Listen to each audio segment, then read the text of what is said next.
Good morning. So you've got tax and then you've got business restructuring. I'm Sarah Rayment. I'm a partner in the business restructuring group in at BDO. I am just going to give you a very quick reminder of what you should be considering over the next few months. As we know, you have all UK businesses have increased burden and pressure on cash flow and liquidity at the moment. I don't need to take you through all of those issues because you probably see them or a number of them in your day-to-day businesses. We launched or published the results of our Rethink survey. I think they were published yesterday, where we surveyed 500 medium-sized businesses and asked them what their top priorities are over the next 6 to 12 months. And not surprisingly, growing revenue is the top, or how to retain revenue, managing higher operational costs, and increasing sustainability, which I thought was interesting, that increasing sustainability actually ranked higher as a priority than workforce planning, the wage pressure, recruitment and retention. But it's clear that over the next 6 to 12 months, our UK businesses are going to have a number of struggles and issues to face. And a lot of businesses have been in survival mode for the last 2 years. I guess in the hospitality sector, there's been a bit of a bounce back, but now there may well be some concerns in terms of confidence. And so what should you be doing? So if we just tip to the next slide or move to the next slide, is really look at your priorities. So I'm a business restructuring professional, so what I would be saying to you is understand your balance sheet, know what you've got in your balance sheet, monitor your cash closely, so understand where you might have liquidity issues, understand the peaks and troughs in your cash flow.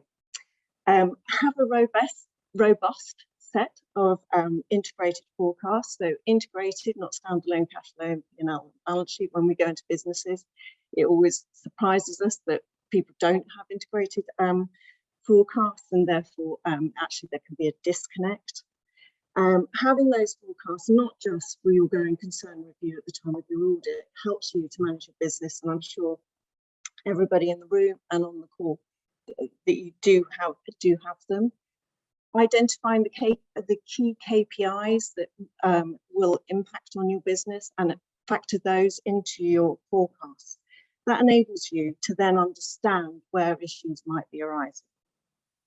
And probably the main point that we like to get across is communicate early with your stakeholders. The earlier that you have the conversations that anybody has with your lenders, your private equity, your shareholders and creditors and landlords, the earlier, the more likely you are to be able to put a plan in place and get them the support. And communication is particularly key where you think there will be liquidity issues on the horizon. We've been very quiet in business restructuring over the last 2 years, you might be surprised to hear.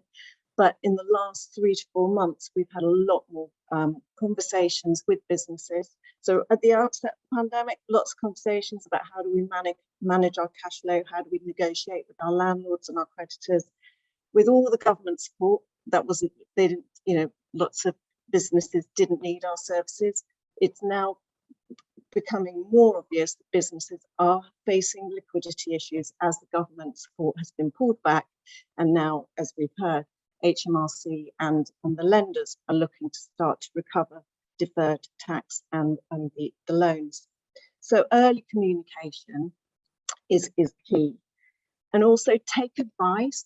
Don't sit in the boardroom and think that you have the answers to everything. Sometimes a fresh pair of eyes, reviewing forecasts or putting forward other options to you as to how businesses might be restructured.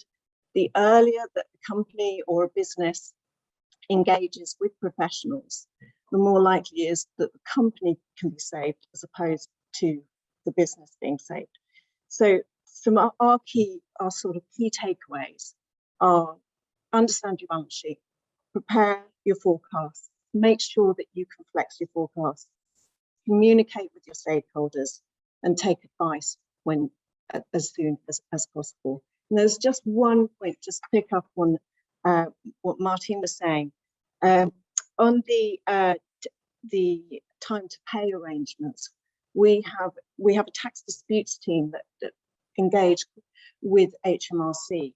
And what they are finding is HMRC is being far more robust in terms of time to pay arrangements, requiring detailed cash flows, and are no longer agreeing to deferments over a period over years. They're now looking at pulling that back to a number of months.